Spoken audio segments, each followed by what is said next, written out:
You're watching Experience Comic Culture and Sales, streaming live daily to Facebook, YouTube, Twitch, and Twitter. Have you guys watched the news today? Apparently, that big center from the Denver Nuggets just needs to get home. That's the only news I've seen. Apparently, they won a championship, and he needs them to move the parade. How a person could be so popular that they will move a parade around him, I don't know, but I would like to share with you all that is my new life goal. To be able to dictate when parades are. I've had a very long day. It's been a very weird week. And the idea of being able to say, we need to move parade is very important to me all of a sudden. This is In Stores This Week, where we talk about new books that are in stores this week. And, I wanted to talk about Jokic and his parade scheduling conundrums rather than comics. But I read the comics, so I guess we should talk about them. So why don't we do that now?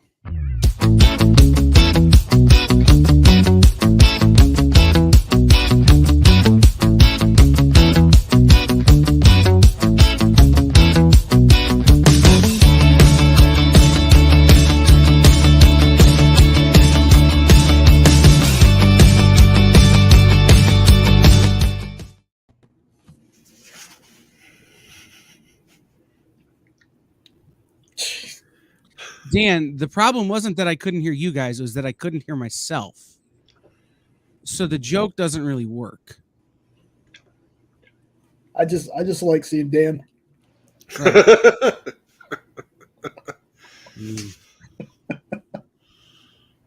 It's one of those things.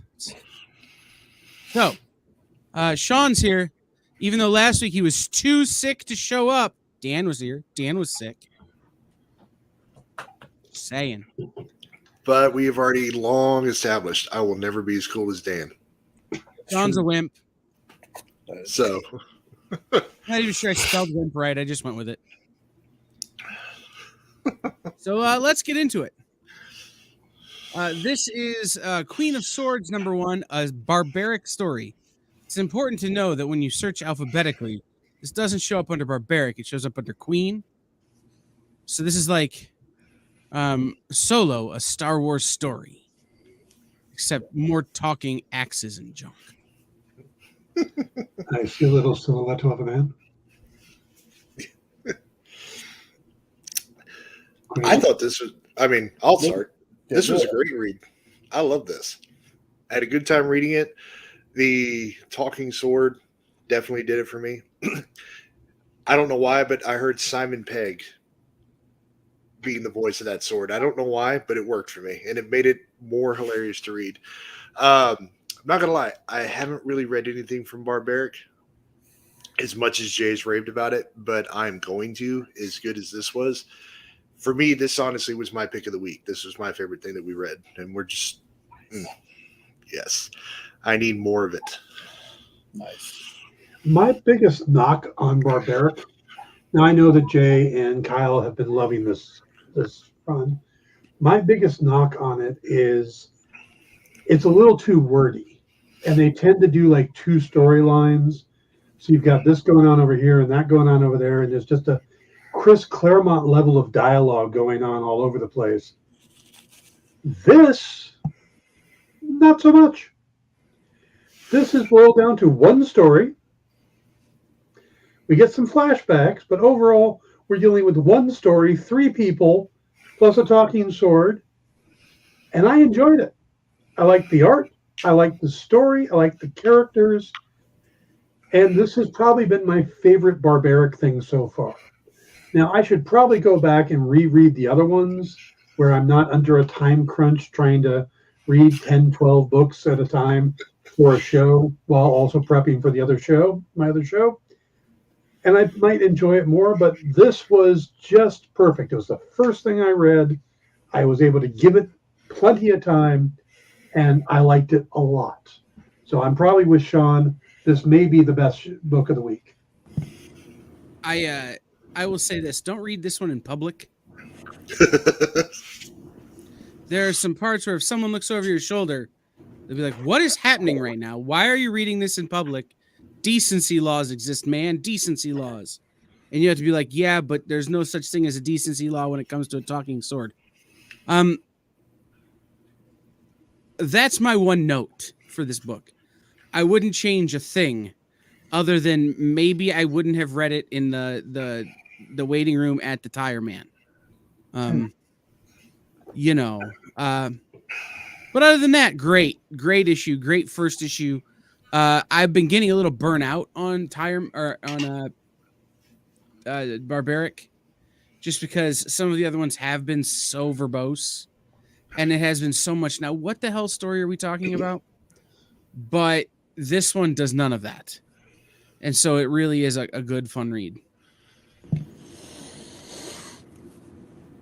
Yes. All the yes. Getting a story with Dreadheart was awesome. When we met that character in the last series, I was like, I want to know more about her. But this doesn't feel like it's her story, though. She's in it, but it doesn't feel like it's her story. I love this world, and while I do miss Owen and the axe, which, by the way, where are people finding all these talking weapons? Just saying, talking axe, talking sword, and why doesn't the axe have a name? The sword gets a name. Why doesn't the axe get a name? But anyways, I digress on that. I miss them, but they weren't necessarily needed for the story. I thought the story was a very good standalone, kind of like how Hellboy does all the standalone stories in that world. For me, this has the right mix of gratuitous sex and violence. I think the humor in it is great. I love the art. For me, the pacing worked. It was kind of a long book, but it didn't feel like a long book because I was just so into the story. I would tell folks, even if you've never read Barbaric, you can jump in on this one. And I can't wait for the second issue of this. I didn't realize that this was the talking sword and the other thing was a talking axe. I kind of just thought they were the same. But now that you bring it up, now I want to see this as an animated series with both in it.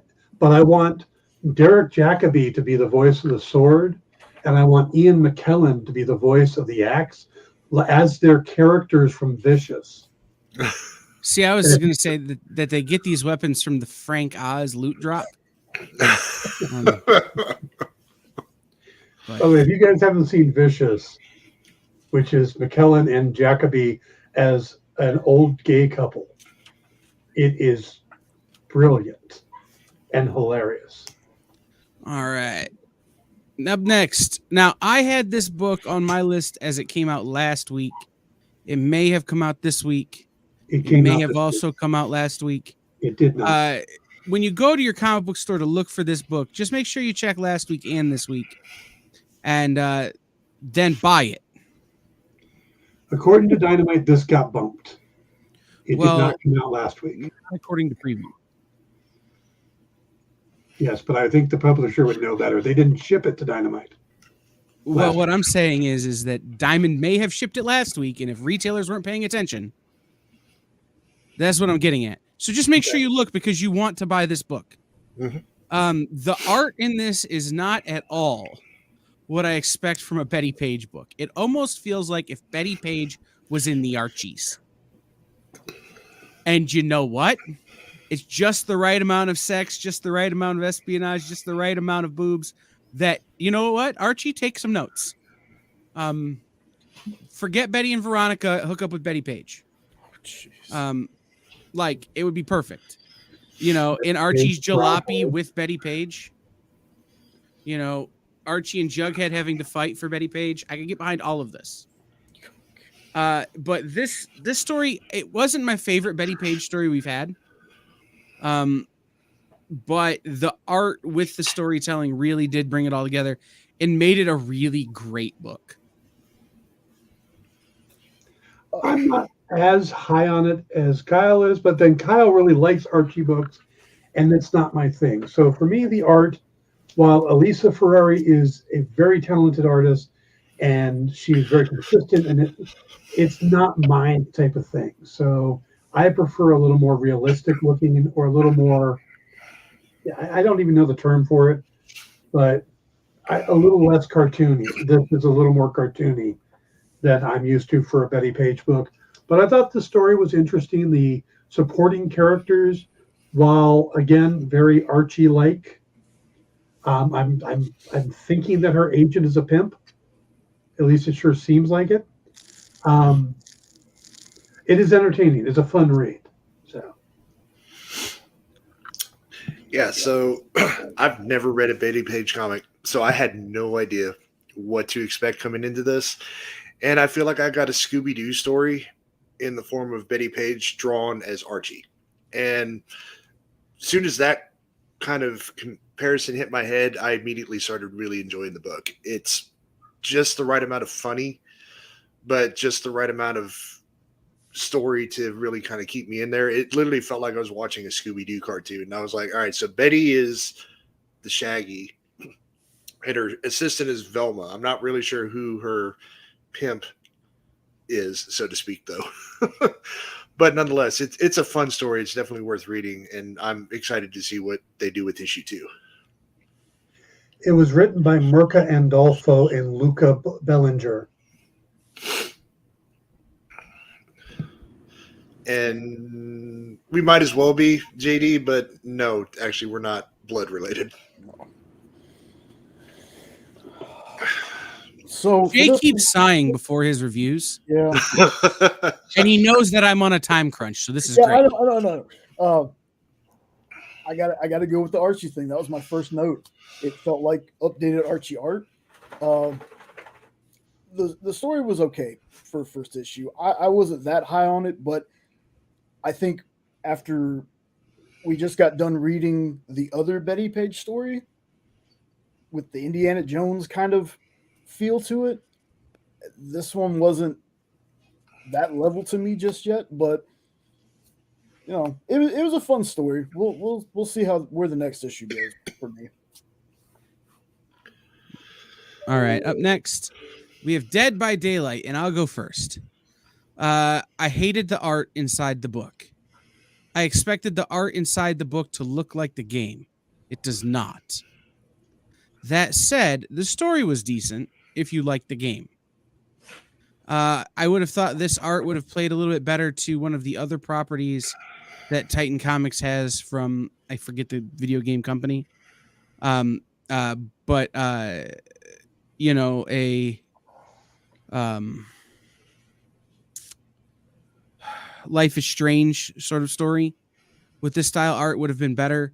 It doesn't really hit for me. It's weird. I don't know that I don't like it, but it just was not what I expected, and it threw me off. Yeah, I was surprised by this one as well because I thought this was going to be like a slasher or something horror, and it really was kind of a teen angst thing. And that's not what you get from the cover. And you know, maybe if this is where we go, eventually we get to this, but they probably needed to take us there and then go back for setup. It's way more setup than it needs to be. It's a whole issue of setup, and we really don't know what this is supposed to be. So. Yeah, I'm there with y'all. The cover and then the first, 2 some odd pages where they had the train bit where he's waiting. I was like, oh, okay, this is going to be that kind of book. And then it goes into teen story and a party. Kid comes to a town. I'm like, it wasn't for me.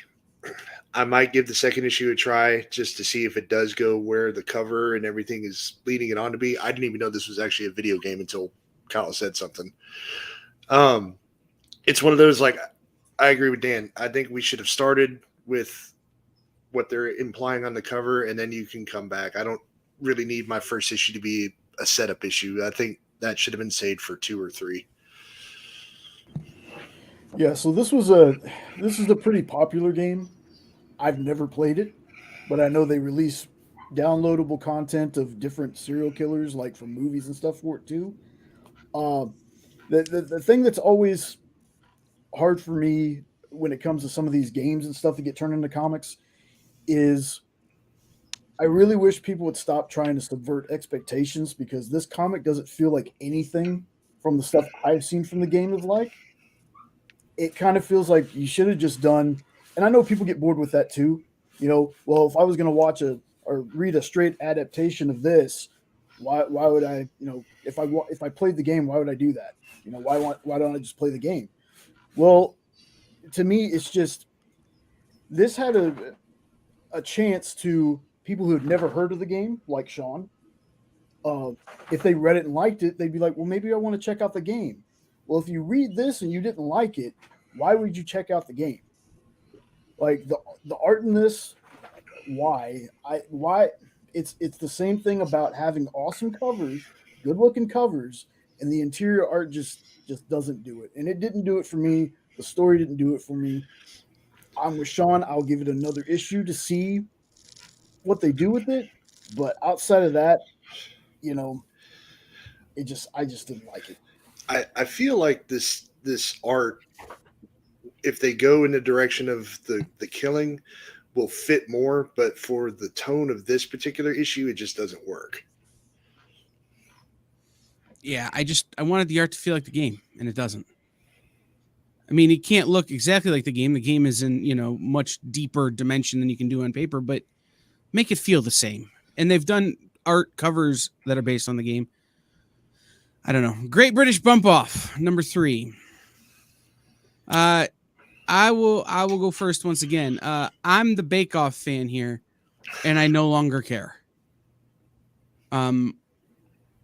They're not doing Bake Off.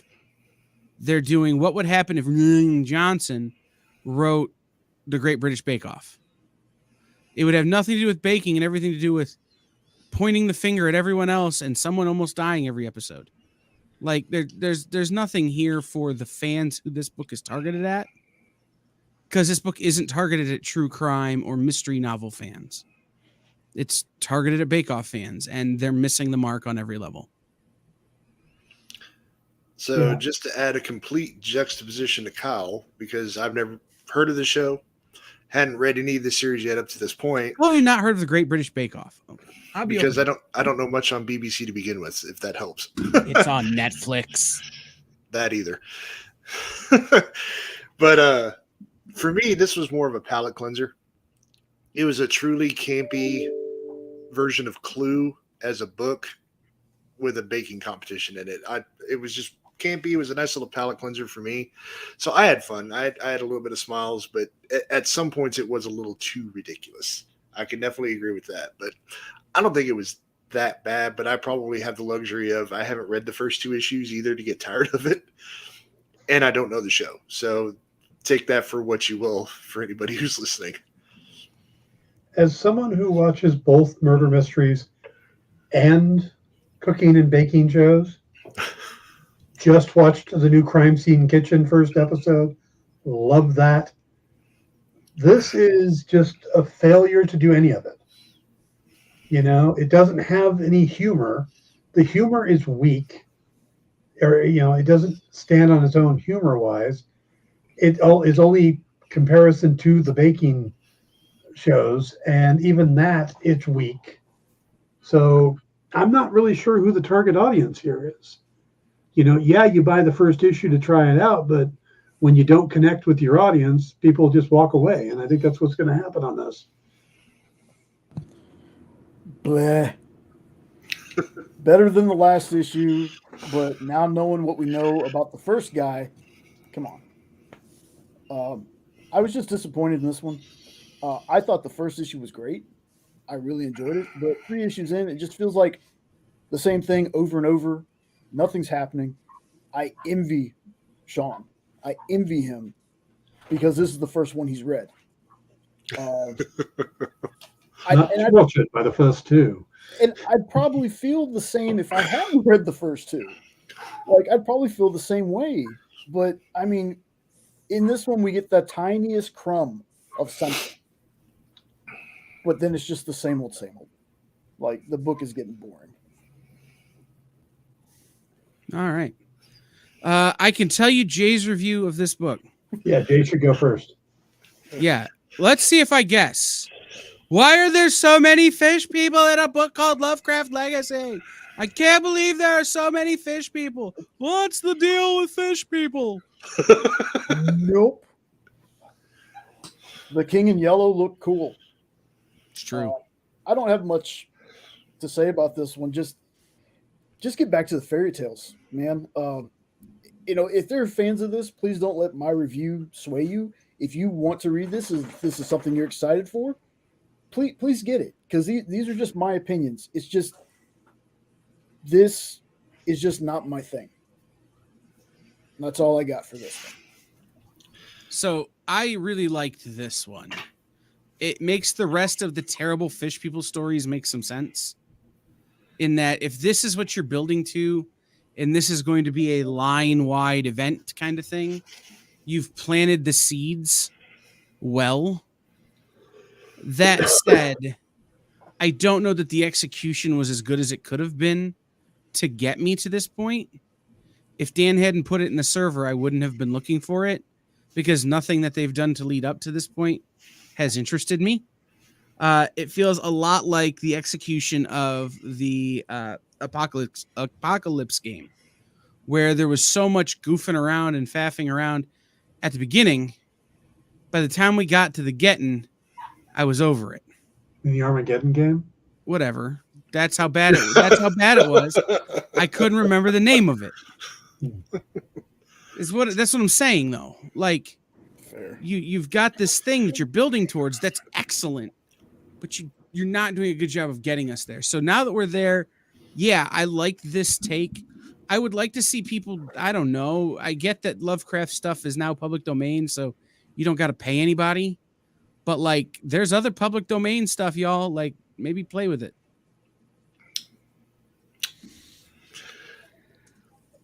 So I'll give you my two decent things about this book. One, the Yellow King was about the only thing that looked great in this book. The art was wildly inconsistent otherwise. Like, it's bad when the characters you are drawing have a sketch of the Yellow King that looks better than the rest of the art in the book. The narration was completely unnecessary. Period. Everything it said, I'm like, cool. That's exactly what's on the page. Why are you telling me this? I didn't like this book really at all. And the fact that you basically have H.P. Lovecraft as Indiana Jones here. I'm not sure if anybody else caught the name Henry Jones. That's Indiana Jones' actual name. Yeah. No. I'm just like, just get me to the next point where I get to see another Yellow King drawing. That was the coolest thing in the whole book. That seemed like the only thing the artist actually focused on was him and any of the monsters that he created. Other than that, I don't really have much else good to say about this book. I come from a different angle on this book, having worked for Zenoscope and having been the previous guy to introduce H.P. Lovecraft into this universe. I did it in a very different way. My take on it was he was a contemporary of Charles Dodson, who of course is Lewis Carroll. Tied it into the Alice in Wonderland stuff. Made him a character, but in his own time. What we have here is, and I think it's since they hired David Wohl to be the new editor-in-chief there, this concentration on bringing Lovecraft into it. The problem is that they are so focused on bringing Lovecraft into it and the offspring of Lovecraft. I don't know, did anybody actually realize that Lovecraft had no children? That he died very young, and I don't even believe he was married. He lived with his mother most of his life. So and had no siblings. I think he had a brother that died early. So this is a weird take on something. If you're going to do this to a real life character, there should be some connection like that, you know? So this really just doesn't work for me in a lot of ways. And they seem to be forcing as much Lovecraft into it, and it doesn't feel like Zenoscope to me anymore. It doesn't feel like what made these books work in the past, and they have these carbon copy heroines where this character of Kuris is supposed to be a narrator type character. She's now an active character. They bring in another character who Zachary or something or whatever. She had a very guy's name, and just seems like a carbon copy of all of their other heroes at this point. I wish they would take the time to step back, forget about this whole Lovecraft thing they're doing, focus on making their characters unique, and focus on the individual issues rather than just trying to force Lovecraft mythos and Cthulhu mythos into this universe. So I looked it up. Lovecraft was married to a woman named Sonia Green. They were divorced, or so she thought, but he never signed the paperwork. So she got remarried, but that was technically bigamy. But she didn't find out until she was in her late 70s. right. And she died at age 89. So there you go. But they didn't have any kids, right? It doesn't say that on her Wikipedia page. Okay. I knew it was something weird. Oh, it says she had 2 children, but it doesn't say by whom. I'm not reading her whole Wikipedia page right now. All right. I'm just getting the highlights about Lovecraft. All right. So, first of all, before we go on, Dan, I don't know if you covered this, but did you see the news that Cormac McCarthy passed away today? I did. Those of you who don't know, he wrote The Road and No Country for Old Men and a bunch of really, in my opinion, great American novels. Very, very, one of my favorite writers. Sad to hear that. What's happening on the Dan Wickline show the rest of the week? We are going to. I finally saw the Dungeons and Dragons movie, so we're going to do an episode talking about that and how there's a lot of little things in there that really pay off if you're a player of Dungeons and Dragons. But there are not enough gelatinous cubes. No, there's never enough gelatinous cubes. That is correct. Yeah. And then the other thing is I'm going to do a rewatch review of what everybody's favorite Marvel movie, Thor: The Dark World. So, ironically, I am leaving here tonight to go have blood work done, emergency blood work done before tomorrow. And because I'm doing that, I'm treating myself to Guardians of the Galaxy 3 tonight. So, Dan, if you want me to come on and talk about Dungeons and Dragons with you, let me know. I should be available. Okay. But Monday on Devil's Advocates, we're talking about, and we haven't exactly nailed down how this is going to go. We're moving to 10 o'clock Eastern. We're talking about the war on adult comics. And by that, we mean the kind with multiple X's in the matureness rating. We're going to get into a little bit of what Dan and I got into last week when we talked about Tim Seeley's Money Shot and some other things there. Jay, if you want me to come on your show, being not only somebody who has tangentially been involved in that industry, I've actually been on one of the sets. I don't know. Let me talk to Bronze Age Nerd. Okay. It's his concept. The answer is yes. I mean, probably, but let me talk to Bronze. It's like I said, this was his idea last week. Yesterday was mine. So this one's his. Let me talk to him. Jay, what's happening on the Space Cadets this week? First of all, J.D. Smith, 100%. Thor: Dark World is better than Love and Thunder. Disagree. They're all awful. Okay. You don't get opinions anymore on. You don't get it. Your opinion doesn't count. Best Thor movie was Thor 1 in IMAX. You thought Shazam 2 was great. I did. Anyway, Jenna. And yes, JD, that does count actually. That is more real than you know, JD Smith. You read Karma, get it. Great book. It is a great book. Jenna does a little show and tell and talks about Comic Palooza that we went to. They spend most of the time talking about that and cons. Then they don't do a pick of the week this week. What they do is they talk about some of their favorite picks of the week that they've had, and then just some stuff that they've read through the year. So really, really good episode. All right, Really good. Sean is a wimp. What's happening on the Triangle of Truth? Probably more unboxings because Jay goes away for a couple days. He gets like 4 packages in the mail. That's exactly what happened this last weekend. I am going to do a video talking about my favorite animated comic shows. And hint, Batman's number 1. Just saying. That is incorrect. The best answer is Teenage Mutant Ninja Turtles. It's on the list, but no, it's not number 1. He doesn't get opinions anymore. I know he doesn't. It's okay. It's okay.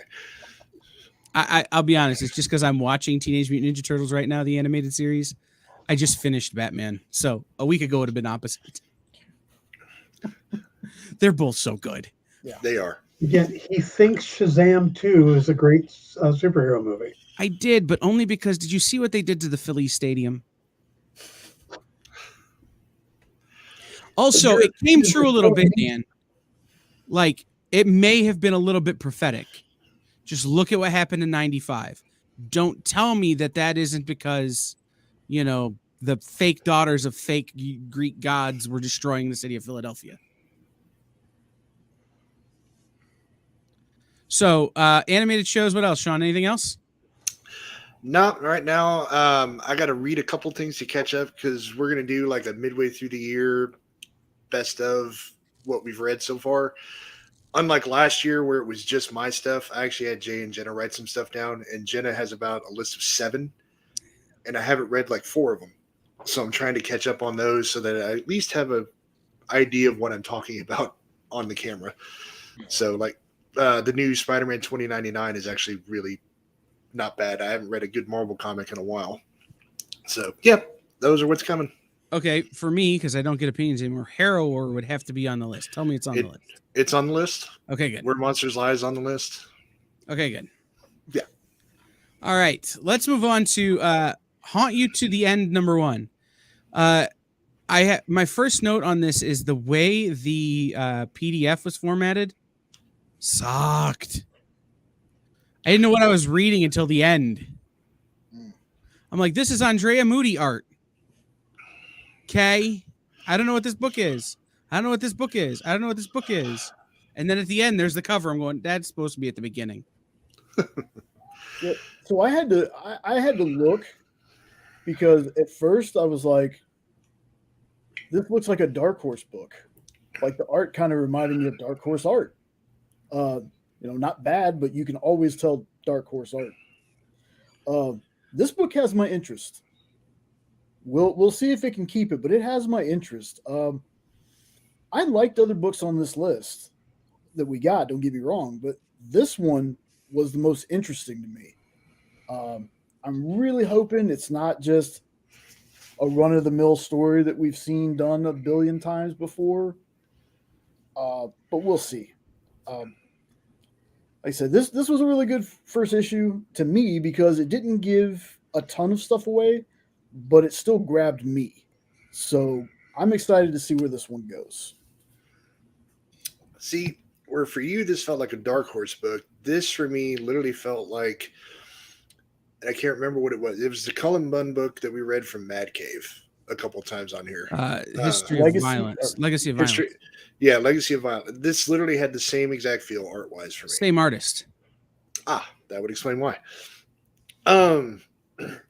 For me, this was a little somewhat bland up until that last panel when they were trying to land the plane and he looks at the cell phone video that he took. Then they got me hooked. I was like, okay, now I'm ready to see where hopefully they do something in issue 2.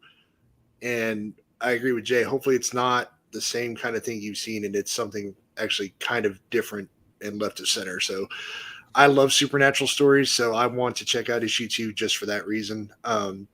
Art-wise, it fits, and I think once they finally get the supernatural stuff into it, it'll fit even more.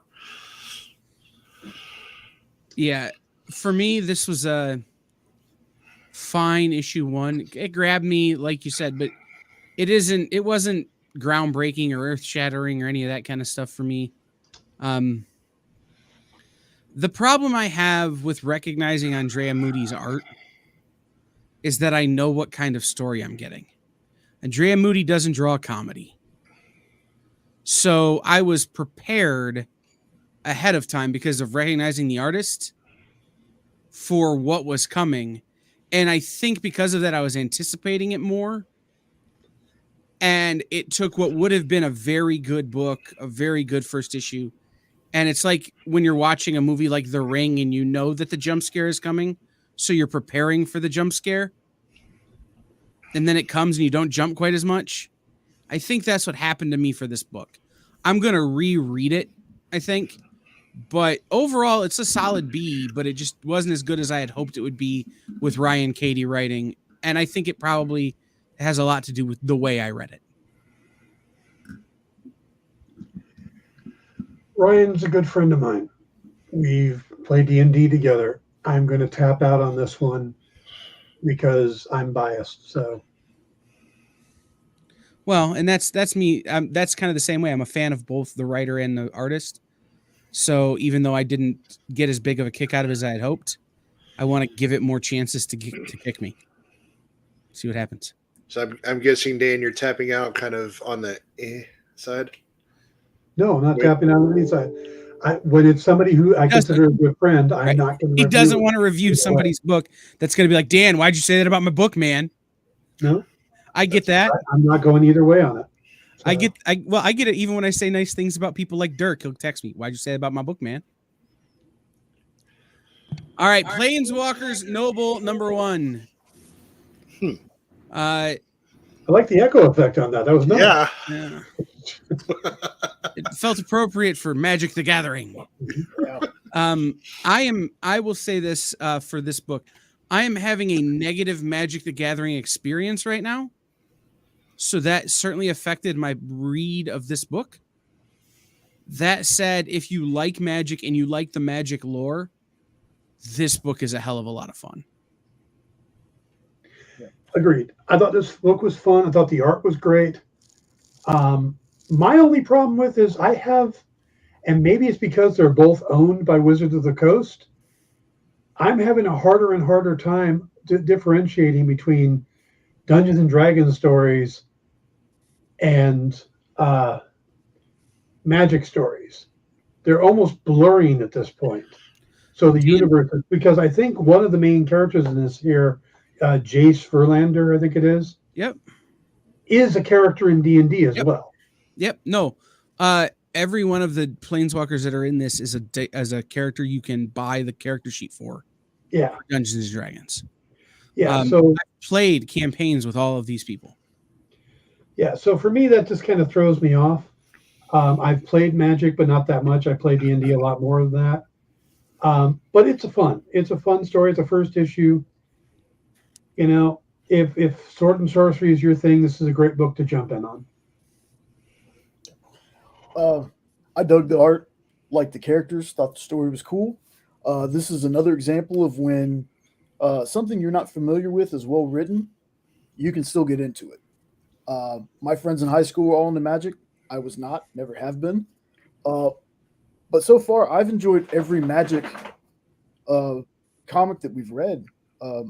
I would describe this as a magical adventure love story. And unfortunately, I didn't notice till it was too late that there's another story in here near the end. I'll probably go back and read it, but I enjoyed this one. I thought the main story was good. I'm going to have to go back and reread this one because I had to kind of fly through it. And because mainly I was trying to speed through the last 3 books up until about 5 minutes before we came on air. But from what I did see, I liked it. It was solid art. I know absolutely, as you can imagine, nothing about Magic, just like Dungeons and Dragons, but it's a good book. If you're a fan of this kind of stuff, you're going to like what story they're telling, I think. And I'm curious, like, I know this is a #1, but it seemed like it was a self-contained story because they ended it with the end instead of to be continued. So I'm curious if each book is going to be something different or if it's going to be a continuation with these characters in it. Because the big metal dude on the cover to me was actually really an intriguing character.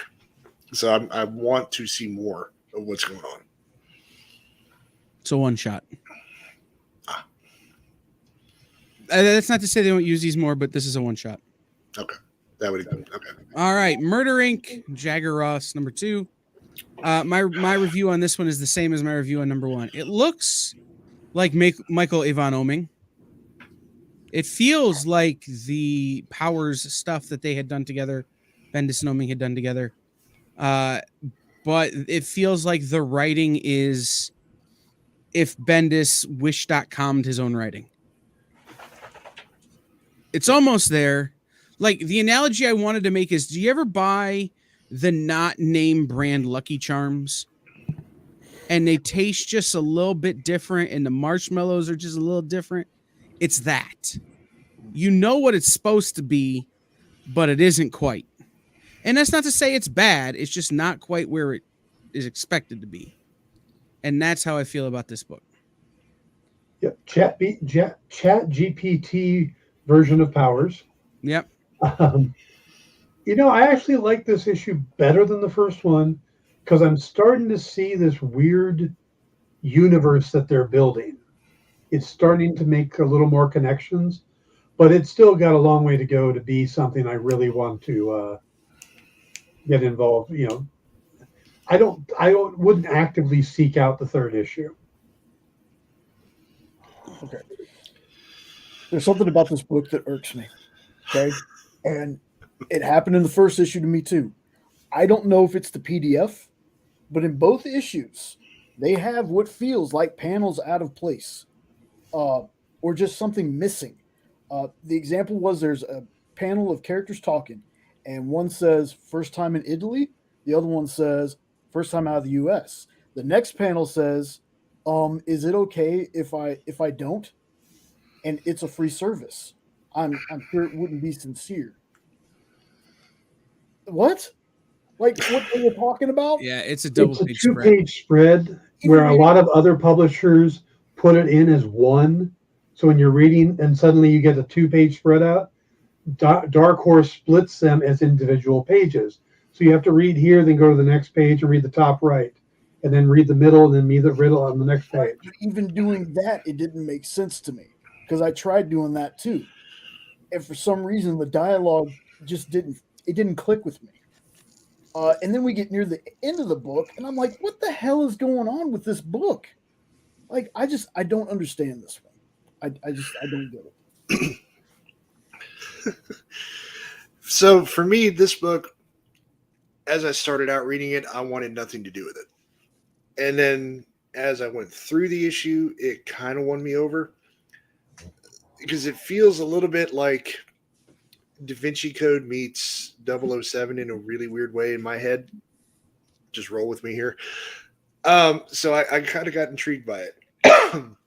And I actually do want to see where issue 3 goes. I'll have to go back and read 1 to see if it does anything, but that's kind of where I was with this one. It just kind of won me over and slowly made me want to check out issue 3. So I might be the only one feeling that way about this. I just finally realized what's been throwing me off this whole episode. Sean's not wearing a hat. Yeah, I know. I wasn't going to say anything. Yeah, I want to do the first on this one. Well, before you do anything, I'm going to Ryan Katie you on this one. I'm going to sit this one out. My friend Gavin Smith, this is his first issue as the ongoing artist on TMNT. And I love Gavin and I love TMNT. So rather than review the book, I'm going to sit out and let you guys do it. Okay. The fact that you point out Gavin Smith is the best part of this book. I absolutely loved the art in this book. This is the first time I've been really excited to read a turtle book. I thought the art was fantastic. What bothered me were the words. This is the most teenage of Teenage Mutant Ninja Turtles. They're a bunch of whiny little children. Yeah, whiny little mutants. And if this book was silent, I probably would have enjoyed it more. If this was G.I. Joe 21 of Teenage Mutant Ninja Turtles, I probably would have liked it. But it's just a bunch of them complaining and whining about, oh, what should I do here? The Armageddon game's over. The page and a half that we actually had action really tired us out. So where Gavin Smith's artwork on this is gorgeous, I could have cared less about any of the dialogue, and I think I would have enjoyed it more if I would have just ignored the words and just flipped through it. So I'm with Dan on the art. The art was really good. For me, the story was I'm still one of those. I think I like my Turtle universe simpler. I think I like it more when it's just them. Yep. And less about everybody else. And I realized that having not really read anything up until the Armageddon game, there's a lot of context that I'm not getting. But I just like my Saturday morning cartoon. That's what I want. I want my Turtles to be a little bit more like that. And it can be like that even if it's drawn like this, because this is great. But I don't know, man. It just, I'm just not feeling it, I guess, like I thought I would. And it surprises me because I was such a fan of all the cartoons and all the movies, both animated and live action, except for probably the second one that came out in the 2010s. That was, but yeah, it's just surprised me how much I haven't really gotten into this. Something's off about this one. Some of the art is weird to me. April looks like a cardboard cutout in some of the pages. There's a weird thing with some of the turtles' facial features sometimes. The story itself is just off to me. This, I can't explain it. This was a tough one for me as far as turtle books go. It was tough. They need a crisis on Earth thing for turtles, where like there's a bomb that drops and not only reverse all the mutated non-turtles back to human, takes out everybody but the four main turtles, and everybody forgets them. And we can start the adventures over. I think that's the obvious next thing they ought to do. I have right of first refusal on all of Gavin's covers. So I'm going to... All right, so... I hated this. I honestly was trying to read this with about 5 minutes to show, so I really lightly skimmed it. The only reason why I recognize this in any way, shape, or form is I bought this cover as a print. It's sitting here in my room. I got it, I think, because Miss Jen got it from whatever convention y'all were at a couple months back. That was the Comics Pro, I think it was. So I have that, and I skimmed through like the first half of the book, which seemed interesting, and then it jumps into a 1960s story, and I stopped there because I had to run in here and jump on the camera. So I may go back and read it, but it was up to the point I read it, I was like, and I don't understand why we went from where they were back to the past. So if anybody actually read it all the way through, go ahead. It's just a bunch of different stories, a bunch of different depressing stories. I didn't like it either. I'm hit or miss on it. There's a couple that were just low quality, but there was a couple that I really liked. There is a Phil Hester, Eric Gaffster story in there, which is very cool to me. I enjoyed that one. The first story I found interesting, but it's pretty much just an anthology. It's a sci-fi Twilight Zone. Oh, okay. So, like I said, it's hit or miss. There's a couple really interesting stories and a couple that are just should have been passed, and the book could have been smaller. Yeah, I didn't need to be bummed out by this book this week. Jenna says, bro, the art, though. And the Phil Hester art is gorgeous. But I'm a huge Phil Hester fan. So. See, but like I see this cover, and this does nothing but turn me off. I don't know what's happening in this cover. There are stories in it where the art is solid. And then there are stories in it where the art is, what the hell am I looking at? Mr. Fantastic has 3 arms. Right. Spoiler, one of those isn't an arm. So. All right.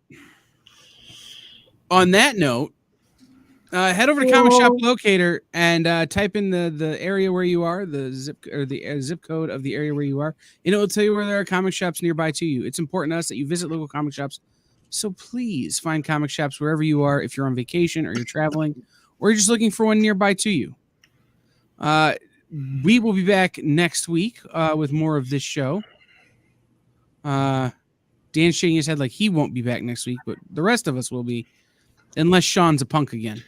No, and Sean then, has to go back to work. Which makes you a punk. So we will see everybody then. Stay tuned for all the other great shows here on The Experience. Stay tuned for Minute to Skim It, where I guarantee you they will like more than we did. It's almost impossible not to. We're the grumpy old men. They're the nice. Right. We are Stadler and Waldorf. They are the Muppet Show. We will see you all next time on In Stores This Week. Join the party. Head over to our link tree to find all the links for everywhere The Experience is all the time.